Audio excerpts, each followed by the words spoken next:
uma igreja biblicista, pauta-se na Bíblia, né? Pauta-se na Bíblia. Ô, Marli, Deus abençoe você. Vamos lá, você já encontrou o Salmo de número 122? Já achou? Posso ler? Vamos para frente. Eu quero ler porque eu tô com um pouco de pressa, porque o texto é grande, tá? Eu não quero demorar muito. Vamos lá, 122. Alegrei-me quando me disseram: vamos à casa do Senhor. Os nossos pés estão dentro das tuas portas, ó Jerusalém.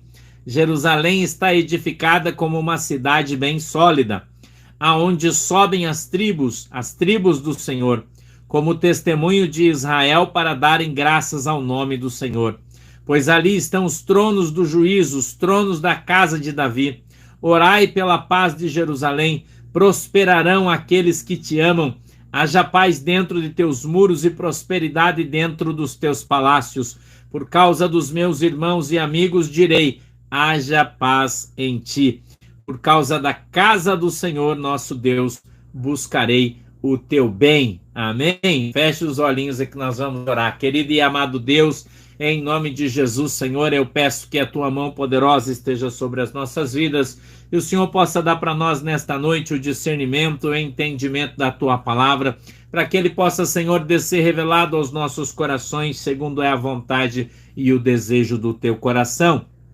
Papai, em nome de Jesus, eu peço que o Senhor possa descer com o entendimento, o discernimento, nos ensinando e explicando a tua palavra de uma maneira simples para que todos possamos entendê-la, compreendê-la e assim, Senhor, tenhamos a nossa fé no nosso Senhor e Salvador Jesus Cristo aumentada e só quem crê diz comigo. Amém. Eita, glória a Deus. Aleluia. Um beijo para a galera aí, Tatiana, do Rio Grande do Sul. Deus abençoe vocês. Alegrei-me quando me disseram: vamos à casa do Senhor. Hoje, eu e você estamos na igreja, porque nós somos a igreja, né? Nós somos a igreja. Existem dois conceitos teológicos sobre Israel. Algumas, ou uma parte dos religiosos teólogos que estudam e traduzem e falam a Bíblia, ou seja, é uma corrente teológica, dizem que Jerusalém continua sendo a cidade de Jerusalém na terra de Israel e que o Senhor os congregará. Existe uma outra corrente teológica que também muito forte e não menos importante, que fala que Jerusalém é a igreja de Deus, né? E portanto não um território, um pedaço de terra ou de qualquer pessoa. Eu particularmente não acredito. Eu acho que quando a Bíblia fala sobre Jerusalém, ela está falando sobre a cidade de Jerusalém em Israel. Eu penso e acredito nisso, né? Jerusalém é a cidade de Deus. A Bíblia nos fala sempre isso, né? Sempre isso, que é de Jerusalém que vem a salvação para todos. Eu quero falar um pouco para você hoje sobre a igreja. Eu quero falar um pouco para você sobre comunhão. Eu quero falar para você um pouco hoje sobre o alerta que Deus faz a cada um de nós, crentes em Cristo, nós que aprendemos a amar e adorar a Deus acima das outras coisas, que temos o Senhor Jesus Cristo como nosso único e suficiente Salvador. Nós que não temos ídolos dentro das nossas casas, nós que não temos dentro das nossas casas outros deuses a não ser o Senhor Jesus Cristo de Nazaré. A esses que creem, a de fato creram na pregação do Evangelho, talvez observando Isaías no verso 51, verso 1, onde ele diz: quem creu em nossa pregação, quem creu no braço de Deus? Se eu e você de fato cremos na pregação do Evangelho de Jesus Cristo, o Evangelho da salvação, nós acreditamos em tudo aquilo que está escrito na Bíblia. Porém, nós seguimos aquilo que está escrito na Bíblia dentro do Novo Testamento. Por quê, pastor? Porque nós somos uma igreja biblicista neotestamentária. Jesus veio trazer um novo pacto, né? A Bíblia diz em João 19:30 que quando Jesus pregado na cruz do Calvário, a hora nona, né? Ou seja, às 3 horas da tarde, e Jesus rendeu-se, entregou o seu espírito e deu um brado dizendo tetelestai, ou seja, está consumado. Quando Jesus Cristo morreu na cruz do Calvário, a Bíblia diz que o véu rasgou-se de cima para baixo. O pastor, o que é que significa o rasgar do véu? Significa o abrir de uma oportunidade. O véu rasgado significa uma oportunidade para você e para mim. Nós somos os gentios. Nós somos os gentios. Nós fomos alcançados pelo amor de Cristo, pela pregação do Evangelho. Jesus disse: chegará o tempo em que eu congregarei em Jerusalém o povo de toda a terra, todas as nações, línguas, todos os povos. Porque Jesus nos ensinou que quem crer e for batizado será salvo. Então ele abriu a possibilidade para nós, gentios. O apóstolo Paulo foi incumbido desse ministério, né? Por isso a gente vai dar uma lidinha na carta do apóstolo Paulo aos Romanos, no capítulo 11, no verso de número 11, quando ele fala sobre a oliveira verdadeira e a oliveira brava. Ele fala sobre o galho arrancado e o galho enxertado. Ele fala sobre Jerusalém físico e ele fala sobre a igreja. Por isso eu acredito naquilo que te disse. Eu não acredito que existem duas teorias. Eu não creio nisso. Eu acho uma bobagem isso. Porque a palavra de Deus diz que existe Jerusalém, terra, e existe o povo de Deus, igreja. E são coisas diferentes. Quando Jesus Cristo veio e caminhou na terra por 33 anos, ele pregou o seu evangelho, a sua palavra em Jerusalém aos judeus, e muitos não creram nele. Infelizmente. Mas aos que creram, a esses foi dado a oportunidade de irem morar no céu pela fé. Não é pelo sangue deles. Tem muitos judeus que acham de maneira arrogante e prepotente que eles são o povo de Deus. Não são. O povo de Deus é aquele que crer e for batizado. Esse é o povo de Deus. E o Senhor dará certamente uma chance a toda Jerusalém, a todo Israel, para que eles venham se converter a Cristo, para que eles venham crer em Cristo, para que eles venham dobrar os seus joelhos, porque a Bíblia diz que diante de Jesus Cristo de Nazaré, todo joelho se dobrará e toda língua que se confessará que só o Senhor é Deus. Pronto. A Bíblia diz que todos aqueles que clamarem a Deus serão salvos. Então nós não cremos em um Deus que não tem como filho Jesus Cristo de Nazaré.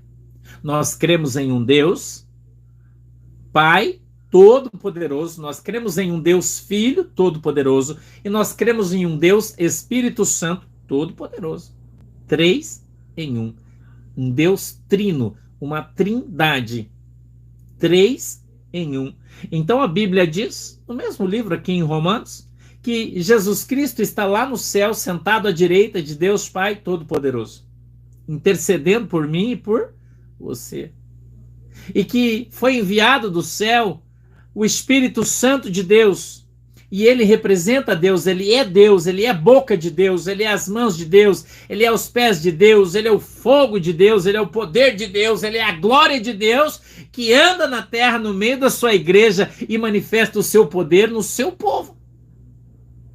O Espírito Santo. O Espírito Santo é Deus.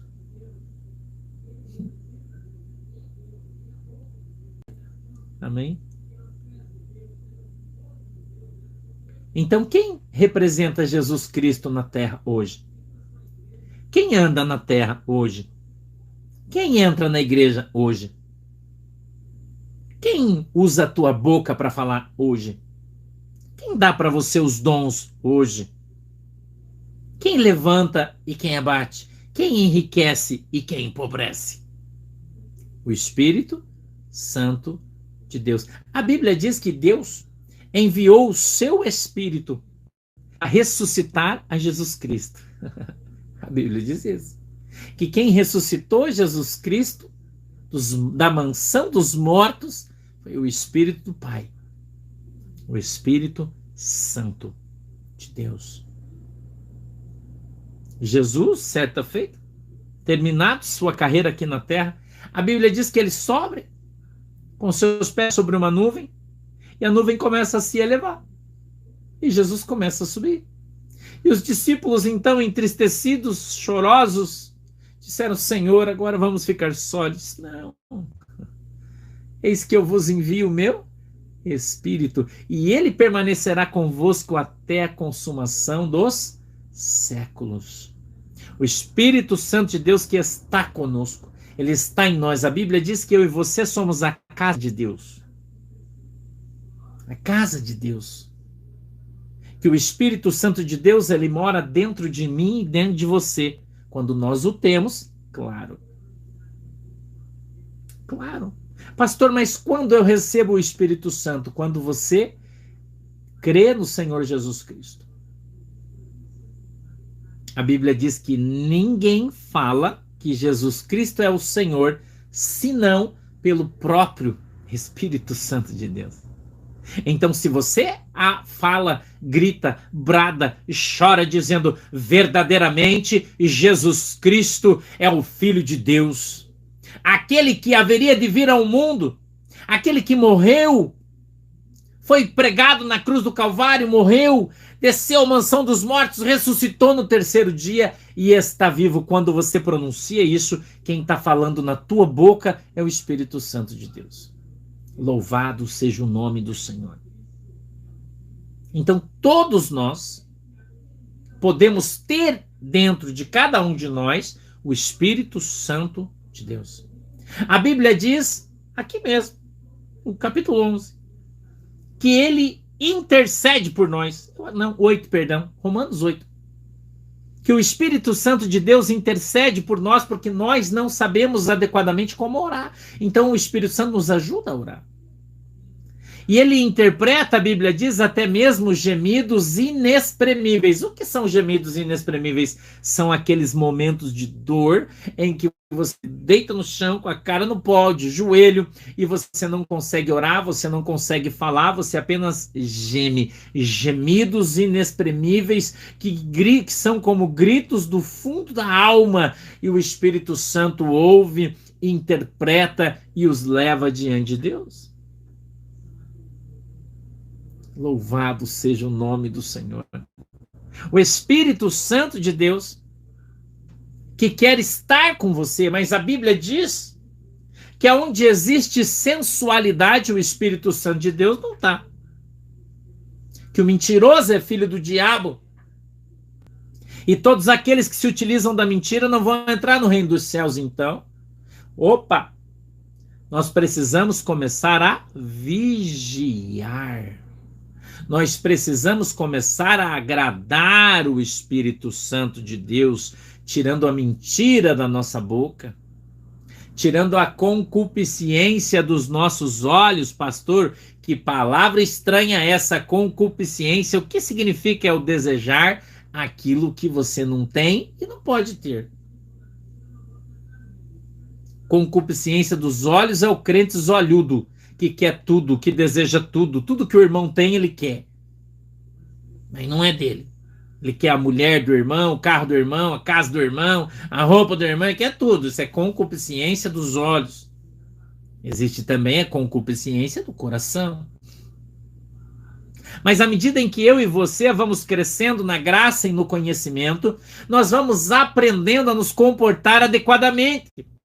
A Bíblia diz no livro de Salmos que um abismo traz outro abismo e cada vez ele fica maior. Porém, a Bíblia também diz que o crente ele não anda por vista, mas ele anda pela fé. E quando você entende e aprende que você não anda segundo aquilo que os teus olhos veem, mas você anda segundo aquilo que você crê, então você começa a andar no sobrenatural de Deus. Você começa a andar em lugares que você não conhece. Você começa a ver coisas que os olhos naturais não enxergam. Você começa a ouvir coisas que os ouvidos naturais não conseguem ouvir. Você começa a detectar como um radar coisas que antes você não percebia. E quem faz isso? O Espírito Santo de Deus, através dos dons. Ele te dá o dom de discernimento, o dom de entendimento. Ah, pastor, eu estou lendo a Bíblia, não estou entendendo nada. Continua lendo a Bíblia e buscando a Cristo, orando, jejuando, e o Senhor então vai te dando o dom de entendimento. E quando você vai lendo a Bíblia, você começa a entender. Você fala, nossa, mas eu li esse texto tantas vezes, eu nunca entendi nada, mas hoje eu li e entendi, e entrou no meu coração e satisfez a minha alma. Por quê? Porque o Espírito Santo de Deus te deu o entendimento da palavra. É Ele quem faz isso. Não é o teu muito estudar, o teu muito ler. Para com esse negócio de, eu quero fazer um curso de teologia que eu quero entender. Não, não, não, não, não. Faz um curso de Jesusologia. Faz um curso, irmão, de joelhologia. Faz um curso de jejumlogia, de oraçãologia. E você vai ser muito mais eficiente e eficaz no seu entendimento, na sua oração. Você vai ver o poder de Deus descendo sobre a sua vida, descendo na sua boca, a capacidade de orar, de falar sem parar. Parece que o teu maxilar vai travar e você não consegue parar, e não é o teu cérebro, porque os teus olhos olham para tua boca, o teu cérebro está pensando em outra coisa e o Espírito Santo está usando a tua boca como uma metralhadora giratória, mandando fogo no diabo, queimando corações, quebrando, abrindo porta onde não tem porta, através das palavras de fé e poderosas emitidas pela tua boca, que te são ensinadas pelo Espírito Santo de Deus. É Ele que faz isso. Você acha que o pastor Santo nasceu orando assim, que o pastor Santo nasceu pregando assim, que o pastor Santo sempre teve essa intrepidez para falar, esse jeitão assim para pregar o evangelho? Não, irmão. Que eu fui fazer curso para aprender? Não.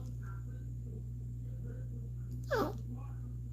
Foi tentativa, acerto e erro. Tentativa, acerto e erro. Oração, jejum e Bíblia. Oração, jejum e Bíblia. Oração, jejum e Bíblia. Aperfeiçoando, aperfeiçoando, aperfeiçoando. Sempre que eu pregava na nossa igreja, sempre que eu pregava, eu gravava na mesa de som, eu coloquei um gravador e eu gravava as mensagens. Chegou um tempo que eu tinha mais de 1000 mensagens gravadas. É uma pena que o nosso computador deu um pau e a gente perdeu tudo. Fizeram um backup, a gente não deu certo, a gente perdeu todas as mensagens, né? Mas Deus sabe de todas as coisas. Então, o que é que eu fazia, irmão? No outro dia eu ouvia a mensagem que eu tinha pregado. Atenção, pregadores, presta atenção no que eu estou falando. Eu gravava e eu ouvia a mensagem no outro dia, quietinho, sozinho. E eu prestava atenção em tudo que eu tinha feito de errado. Tudo que eu tinha feito de errado, eu prestava atenção nisso. E na próxima mensagem eu procurava corrigir. Então eu ouvia e avaliava e dizia, ainda não fica bom, preciso melhorar mais. Então eu ia mudando a minha maneira de falar, as palavras que eu usava, a maneira que eu desenvolvia o texto, a maneira que eu abordava o texto, que eu fechava o texto, que eu entrava, que eu saía, que eu começava, que eu terminava, e eu comecei a melhorar através da observação. A melhor coisa que existe é a observação de você mesmo. Porque você não tem que se moldar a ninguém. Eu nunca ouvi pregação dos outros, irmão. Nunca, olha, dificilmente eu ouço pregação de alguém. É muito difícil. Muito difícil. Muito difícil. Mas as minhas eu ouço todo dia. Às vezes eu pego a mensagem que eu preguei aqui no domingo, entro lá na segunda-feira e fico escutando. Para ver se eu não falei nenhuma bobagem, para ver se eu não citei nenhum versículo errado, se eu não dei nenhum nome errado, eu me policio. Entendeu? Eu estou te ensinando como você faz. Eu quero que você seja um pregador de excelência. Eu quero que você aprenda a conhecer a palavra de Deus, e você não vai aprender isso num curso de teologia. Pelo contrário, você vai desaprender. Principalmente com esses que tem por aí. Então você tem que aprender a buscar do Espírito Santo, porque o Espírito Santo nos ensina aquilo que nós precisamos aprender. O Espírito Santo nos mostra. Quantas vezes eu lendo a palavra de Deus e eu não entendi aquilo, irmão, e eu começava a orar e fazer uma consagração, jejuando 1 dia, 2 dias, 3 dias para Jesus me mostrar, e às vezes o Senhor me arrebatava em espírito no monte quando eu estava orando. E ele me fazia eu viajar no tempo. Se você quiser acreditar, você acredita. Se você não quiser, você não acredita. Viajava no tempo e eu ia até o lugar onde aquilo acontecia, de mãos dadas com o anjo, e o Senhor dizia para mim, olha aqui como aconteceu. E eu olhava tudo aquilo, via todo aquele lugar, e eu voltava, irmão, conhecendo aquilo, porque eu estive lá. E muitas vezes você vê o conhecimento que eu tenho quando eu te conto sobre um lugar, quando eu estou ministrando e falo, olha, lá em Gilgal era assim, uma muralha arredondada, a Bíblia chama ele de círculo de pedra, o lugar da preparação. Ali, naquele lugar, aconteceu isso, aconteceu isso, aconteceu isso. Eu sei porque eu vi. E você diz, nossa, pastor, como é que você sabe dessas coisas? Porque eu vi, Deus me mostrou. O Espírito Santo me falou. Ele me ensinou, me preparou, me adestrou. Cada movimento, cada palavra, cada ação.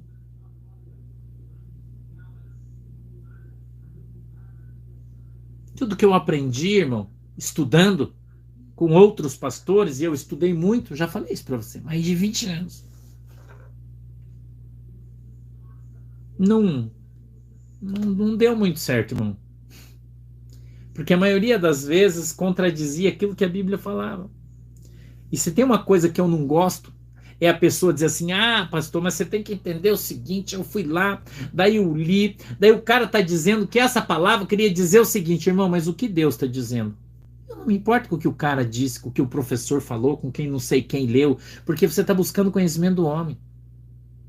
E você tem que aprender a buscar o conhecimento do alto. A Bíblia diz que eu devo buscar as coisas de cima. Eu devo buscar as coisas espirituais. Eu devo buscar o reino do céu, sua justiça, as demais coisas me serão acrescentadas. O melhor ensinador, o melhor professor é o Espírito Santo. Por isso você precisa aprender. Vou contar uma coisa para você, meu irmão. Vou te dizer uma coisa. Ontem de manhã eu estava lá na minha casa, passando massa corrida na parede. Passando massa corrida na parede, irmão. E me deu uma vontade de cantar. Deu uma vontade de cantar e você sabe que eu não sei cantar. Quando eu estou lendo aqui a letra, às vezes eu erro porque eu não sei fazer isso.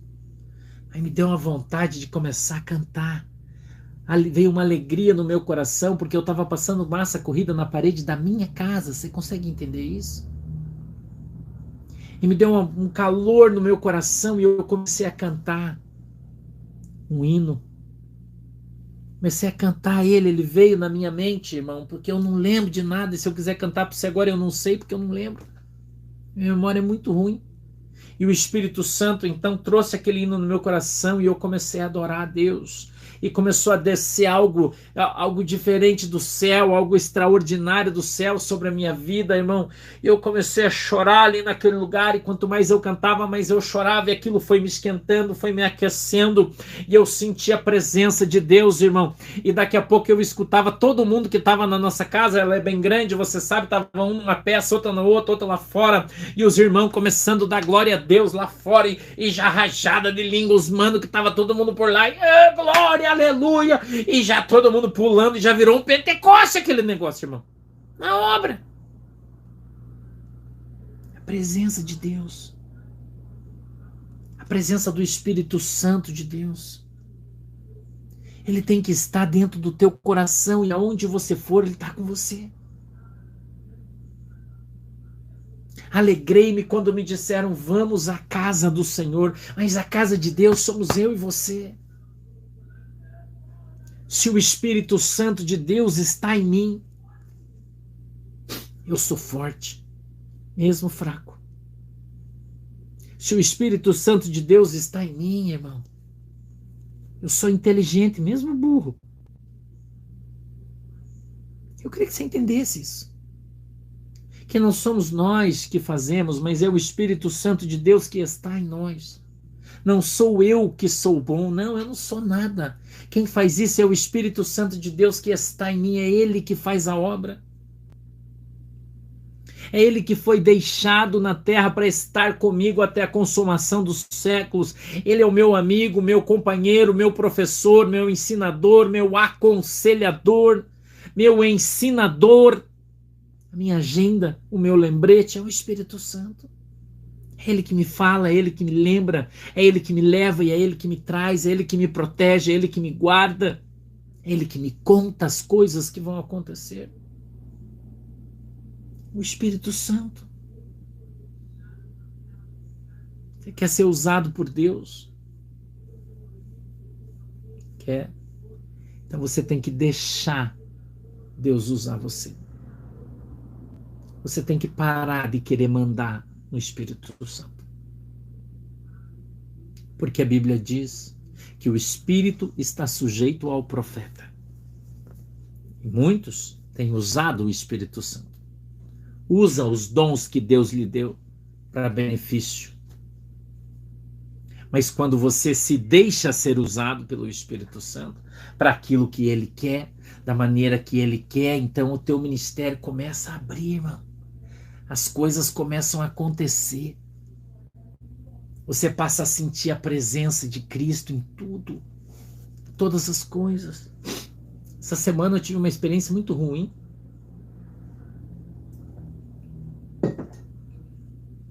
Fiquei muito brabo, irado. Briguei. Porque já contei para vocês que o prédio da nossa igreja foi vendido. E foi vendido para a igreja quadrangular. E o pastor que veio para comprar o prédio foi na casa na igreja e conversou com a irmã Carla e disse assim, arrogantemente: fala pro teu pastor quanto é que ele quer em tudo que tem aí, que eu vou comprar esse troço de porteira fechada. Irmão, eu fiquei tão bravo. Que a sorte dele é que eu não tava lá, porque se ele fala pra mim, eu tinha batido nele. Tão bravo que eu fiquei. Sabia? Me deu um aperto no meu coração, me deu uma coisa. Sabe por quê, irmão? Vou te contar por quê. Eu entendi por que o Sansão, com uma queixada de burro, matou 400 certa feita. Porque Deus permitia que uma praga viesse sobre Israel e dizimasse milhares. Porque as pessoas tratam as coisas de Deus como se fosse um bar, um prostíbulo. Sabia? As coisas santas de Deus, irmão. Eu vou te contar, no livro de Daniel está escrito que um rei, filho do Nabucodonosor, resolveu fazer uma festa no seu palácio. E ele pegou, mandou buscar os utensílios do templo, taças de ouro, bandejas, uma série de coisas que estavam guardadas, porque o tesouro foi saqueado, mas eles estavam na sala do tesouro. Esse rei, então, ele mandou trazer e eles estavam numa festa, na prostituição. E eles então começaram a utilizar as coisas do templo. As coisas do templo. De maneira indigna. E a Bíblia diz que naquele dia apareceu uma mão na parede caiada. Caiada é com calcareado, ou com cal, né? Se você preferir. Calfinada. E escreveu lá Menem, Menem, Tekel, Parsis, que você já sabe o que significa, apesar do foste achado em falta. E a Bíblia diz que naquele mesmo dia aquele rei morreu. E esses caras tratam a igreja de Cristo. Eu disse, como eu posso, irmão? Eu conversei com o corretor, que também que é evangélico. Até briguei com ele, depois eu pedi desculpa para ele, porque eu briguei com ele, que foi ele que me ligou para fazer a proposta. E eu disse para ele, como pode as pessoas tratarem as coisas que são consagradas para Deus como se fosse uma mercadoria de escambo? Ah, não quero mais, eu vou vender. Como é que você vai vender algo que você deu para Deus? Como, irmão? Que você vai vender algo que você deu para o Senhor? Pense nisso. O Senhor falou isso para mim, irmão. E eu vi que o Senhor ficou indignado com aquilo. Eu senti a indignação dele. A maneira que as pessoas tratam as coisas santas de Deus. Uma pessoa vem e traz um violão e abençoa a igreja, fala, olha pastor, eu trouxe esse violão e eu vou dar ele para a igreja e nós vamos consagrar a Deus. Aí o cara fica brabo, sai da igreja, fala, eu vou pegar meu violão e vai embora. Como assim, irmão? Você deu para Jesus? Como é que você vai pegar e vai levar embora?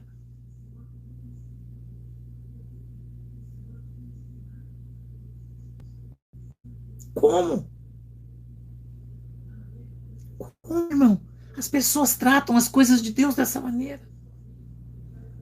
Coisas consagradas, coisas santificadas. Eu disse para o corretor que vendeu, eu falei para ele, até as flores que estão plantadas no quintal da minha igreja, que eu comprei com tanta dificuldade. Sabia? Com tanta dificuldade, porque só eu sei a dificuldade que eu passei para chegar aqui. Só eu sei, irmão. Quantas lágrimas, quanto sangue derramado. Quantos dias com o joelho doendo de tanto orar. E Deus me dava a condição de ter 30, 40 ou 50 reais sobrando naquele mês. E eu ia lá na floricultura e comprava algumas mudas de flor que eu achava bonito para colocar na frente da igreja, para deixar embelezar o templo, a casa do Senhor. E eu disse, tudo que eu coloquei eu vou levar embora. Tudo. Eu vou pôr em vasos, eles vão ficar nos vasos, e quando eu terminar a construção da nossa igreja, eu vou plantar lá de novo. Tudo. Não vou deixar nada. Tudo que eu coloquei, telhado de ferro, umas coisas, eu falei, eu vou cortar tudo, vou levar tudo embora. Porque Deus mandou eu não deixar nada aqui. Nada. Porque essas coisas são de Deus. E ai de mim pôr a mão nas coisas que são santas e sagradas e do Senhor, irmão. E do Senhor. As pessoas hoje não têm mais temor nenhum de Deus. Tratam a casa de Deus como se fosse a casa da mãe deles. Igrejas que não têm mais temor, irmão. Que tratam a igreja do Senhor como uma mercadoria. Como se eu fosse um vagabundo. Como eles, que ao virar as costas, tudo que Deus me deu, vendo, põe o preço e vou embora, irmão, e acabou, deixa esse troço aí, tá tudo velho, é de Jesus, irmão. É tudo de Jesus. Como que você pega as coisas de Jesus, irmão, e vende, e joga fora, e troca? E você sabe que eu estou dando um testemunho aqui, Deus está falando com você a respeito dos dons que o Espírito Santo te deu, a respeito das coisas santas e sagradas que o Espírito Santo deu para você e que você vende facilmente quando você recebe uma oferta para orar por alguém, quando alguém te dá uma oferta porque você orou e aquela pessoa foi curada e ele diz, eu vou te dar um dinheiro para te abençoar. Como você pode vender as coisas que são santas e sagradas de Deus? Você é o templo de Deus. Você é o templo de Deus. Como você pode se vender? Como você pode cobrar para pregar o evangelho que Jesus te ensinou? Como você pode pôr preço naquilo que Deus te deu que não tem preço? Como, irmão? As pessoas têm coragem de fazer isso com as coisas que são de Deus. Como, irmão? As pessoas podem cobrar para você tocar um hino que Deus deu para eles e você vai tocar na tua igreja para adorar a Deus. Eles vão lá e dizem, não, é meu, você tem que pagar, senão não toca. E se tocar, corta o culto e tira do ar, como a Ludmila Feber fez comigo. É? Você fica bravo quando eu falo, né? Direito autoral, mas não foi Deus que te deu. Não é de Deus, não é consagrado para Deus. É, mas você tem que pagar.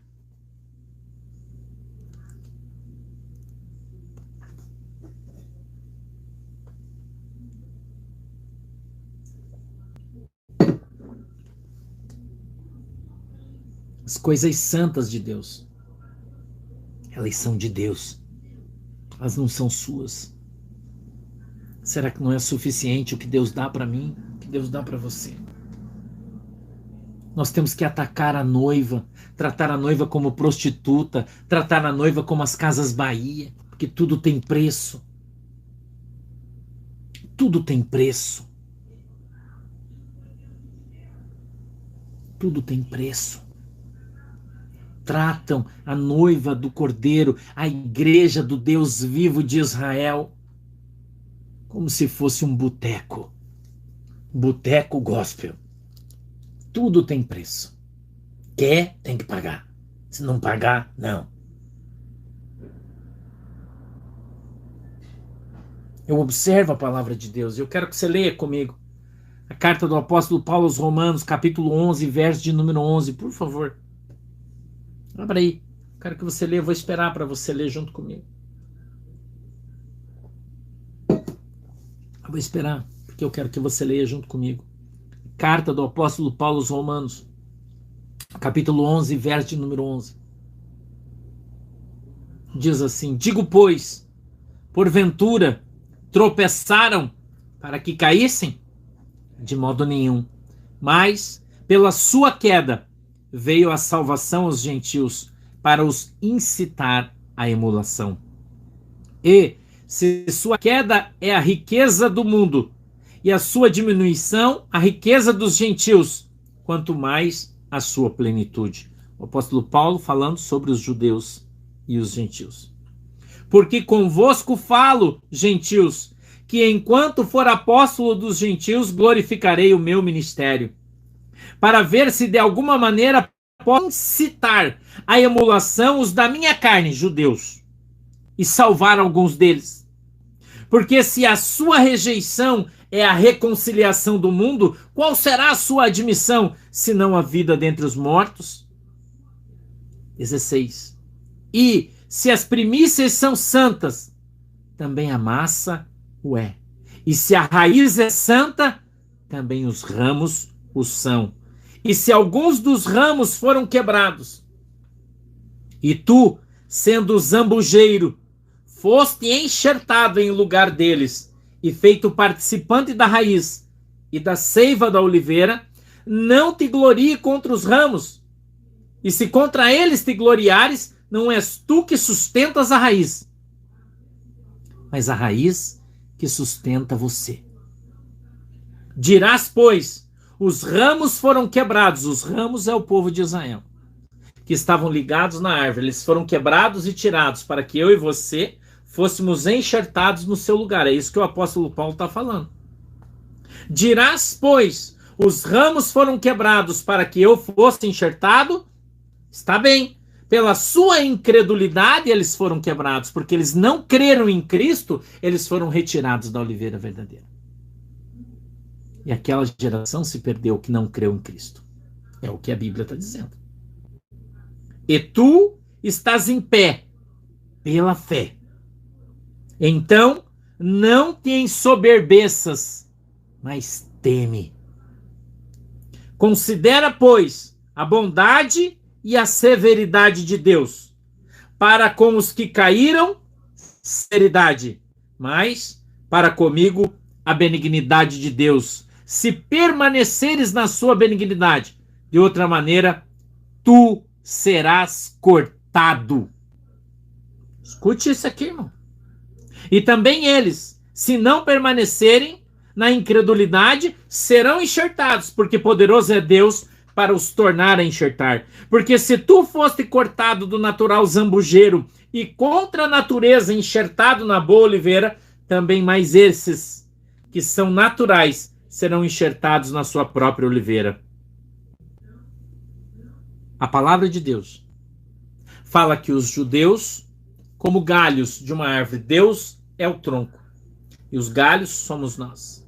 E ele diz que os galhos originais e legítimos, que são os judeus, por causa da sua incredulidade, eles foram arrancados. E nós, porque cremos, ele disse, se estão em pé, pela fé vocês estão em pé. Nós, então, fomos enxertados no seu lugar. Então, a queda do povo judeu foi uma bênção para nós, porque abriu a oportunidade para que nós fôssemos encontrados. Lembra sobre a parábola das bodas, quando a Bíblia diz que um senhor preparou toda uma festa, todo um lugar e mandou convite para todo mundo e ninguém quis ir. E aí, então, ele ficou bravo, chamou seus guardas, os seus soldados e disse, vão na rua e juntem as prostitutas, os bêbados, os mendigos, os cães, todo mundo que está caído e traz eles. Esses caras somos nós.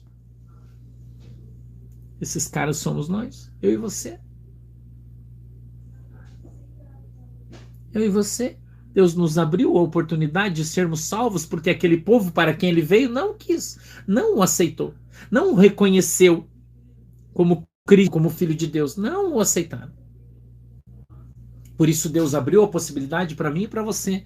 Agora tem um monte de gente aí dizendo que uma vez salvo, salvo para sempre. Que se você está salvo, você nunca mais perde a tua salvação. Mas isso é mentira. Nós lemos aqui que se você pisar na bola, se a incredulidade entrar no teu coração, você vai cair e vai ser cortado. A tua salvação te será tirada. Porque nós somos salvos pela fé. E sem fé é impossível agradar a Deus. Nós, quando observamos essa primícia do Espírito Santo de Deus, entendemos que se não fosse pela fé, eu e você não estaríamos aqui. Quando cremos de todo o coração, alma e entendimento, somos então aceitos em Cristo, em Deus.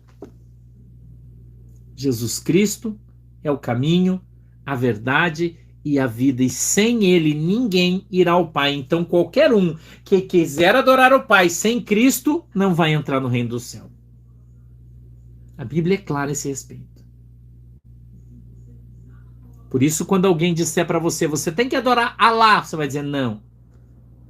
Porque Cristo não é o filho de Alá. Segundo as religiões que adoram Alá, ele não tem filho. Mas nós, que somos cristãos, cremos que Jeová Jireh, Deus Pai Todo-Poderoso, teve um tamanho amor por mim e por você, que deu o seu único filho para ser crucificado. O Cordeiro de Deus que tirou os pecados do mundo desceu na terra, o Filho de Deus, o Cristo, para que nós fôssemos salvos. E ele abriu essa porta para você. Eu já citei o versículo, vou falar de novo, João 19:30. Quando ele disse tetelestai, eu dei toda a volta e voltei aqui no início da conversa. Está consumado. A obra salvídica, a obra salvadora de Cristo, consumada na cruz do Calvário. Por isso Jesus disse que se eu e você quiséssemos ir após ele, deveríamos então pegar a nossa cruz. Porque Jesus carregou a dele, você tem que carregar a sua. Você precisa carregar a sua cruz. Você precisa negar-se a si mesmo. Abrir o seu coração de fato para Cristo.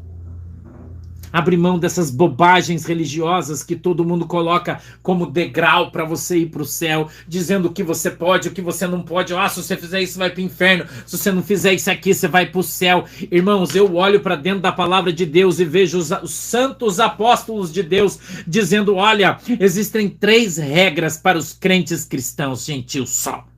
Não come carne de animal sufocado, se abstenha da prostituição e não coma sangue. Ponto. Ponto. Só.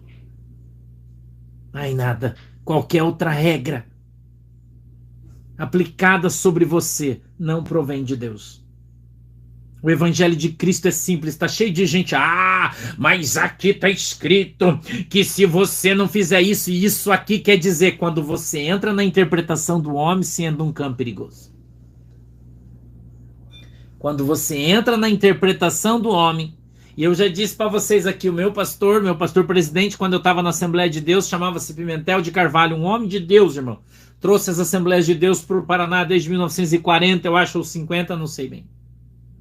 Mas a interpretação dele da Bíblia, na minha opinião, em um versículo determinado, era errada. Porque na Assembleia de Deus era proibido bater palma. Porque ele dizia que era pecado. Porque a Bíblia dizia, louvai ao Senhor com palmas. Mas ele dizia que não. Quando ele foi observar as palmas que aquele texto falava, lá no hebraico, onde está escrito, no Salmo de número tal, está escrito folha de palmeira. Então Deus não está falando que é para você bater palma, é para você pegar 2 folhas de palmeira e ficar abanando assim. Então cuidado quando você entra na interpretação humana, quando a pessoa vai, vou lá na raiz original da palavra, e daí quer dizer isso? Será que Deus deu o discernimento só para você? Será que a interpretação que se teve de fato é a de Deus? Não é melhor nós ficarmos só com o Novo Testamento, com aquilo que está escrito, e deixar a tua interpretação, o que você acha, o que você entendeu, porque você foi buscar no dicionário, você aprendeu, você viu, e é isso aqui, ó, porque quando a gente fala de palma, é isso aqui, mas não é bem assim, irmão. Então, quando você entra na interpretação das pessoas, e o apóstolo Pedro disse que o evangelho não é de particular interpretação. Então, por que isso, irmão? Porque você não precisa ir pesquisar, procurar, o Espírito Santo te fala. Ah, não é isso aí. Onde o Espírito Santo de Deus está, aí há liberdade. Não tem jugo. Você sabe por que na Assembleia de Deus começaram a proibir as irmãs de cortar o cabelo? Interpretação. Por que começaram a proibir as irmãs de usar calça? Interpretação da Bíblia. Por que os irmãos dizem que a irmã divorciada não pode participar da ceia? Interpretação da Bíblia. Todas essas heresias, essas mentiras que eles contam para você nessas igrejas, veio da interpretação particular do pastor da igreja. E não está escrito isso na Bíblia. Então nós precisamos aprender a ler o Evangelho, a ler o Novo Testamento, a interpretá-la, a exegese do texto adequadamente, segundo o que está escrito. Para de ficar tirando esqueleto do armário, dizendo que isso é proibido, aquilo não pode, isso aqui Deus não se agrada. Como é que você sabe, irmão? Você perguntou para Deus? Como é que você sabe? Você perguntou para Deus? Porque tem um monte de religião aí que os caras disseram, ó, Deus foi aqui, falou comigo e disse que é para fazer desse jeito. E ó, e assim criou aí várias heresias aí. Interpretação pessoal. Muito perigoso isso. Por isso a doutrina da nossa igreja, a sã doutrina, ela é baseada no Novo Testamento, naquilo que está escrito na Bíblia. A gente só diverge quando precisa contender com alguém em função do cara dizer, ah, é isso, você tem que ir lá e buscar a raiz da palavra, dizer, não é isso é que está escrito. No caso contrário, não. Quanto mais simples, melhor, irmão. É mais fácil. Então a igreja não deveria ter doutrina do homem. Jesus disse, cuidado com a doutrina das velhinhas. Jesus alertou, irmão. Cuidado. Anda na sã doutrina. Essa aí salva você. Mas a doutrina das velhinhas, esse aí não te salva, não. Muita gente enganada. Amém? Eu vou até aqui onde Deus me levou. Nós vamos participar agora da Santa Ceia. Você que vai participar da Santa Ceia, todos podem e devem. Precisa apenas fazer uma oração, pedir perdão do seu pecado, para que você possa participar. E que você possa participar da Santa Ceia em santidade. A Bíblia diz que quando nos arrependemos do nosso pecado e confessamos, nós somos perdoados e deles o Senhor não se lembra mais. Amém? Então eu e você devemos agora dobrar o nosso joelho, se você puder. Se você não puder, você pode ficar sentado do jeitinho que você está mesmo. E vamos então orar a Deus para podermos participar da Santa Ceia do Senhor. Feche os seus olhos agora que eu vou orar por você. Ore comigo, por favor. Querido e amado Deus, em nome de Jesus, eu quero aqui apresentar a todos os irmãos, Senhor, que estão comigo agora, que creem no Senhor Jesus Cristo. E quero pedir que o Senhor venha receber as suas orações aí no céu, perdoando o seu pecado, os lavando no teu sangue, limpando, remindo cada um deles. Em nome de Jesus, meu Deus, eu peço. Que a tua mão poderosa venha sobre as nossas vidas e que o Senhor possa nessa noite perdoar todos os nossos pecados. Em nome de Jesus. Amém e amém. Amém, irmão? Vamos lá agora para a primeira carta aos Coríntios, por favor, venha junto comigo. Quero que você leia junto comigo. Capítulo de número 11 e verso de número 23. Por favor, achei. 1 aos Coríntios, capítulo de número 11 e verso de número 23. Por favor. Vou esperar um pouquinho você achar.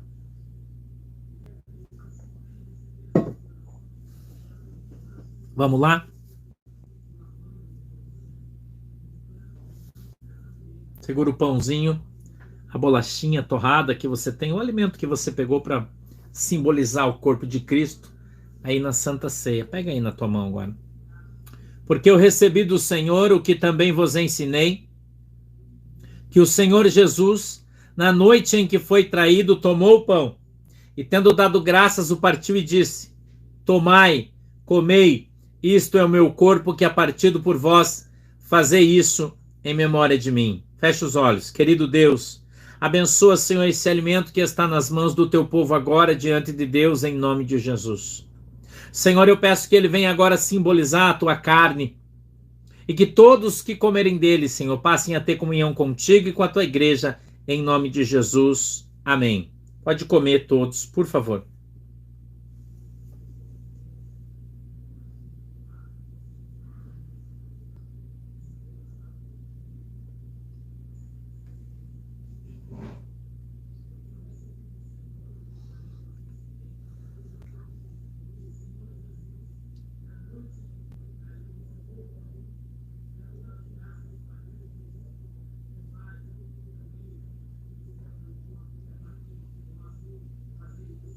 Amém?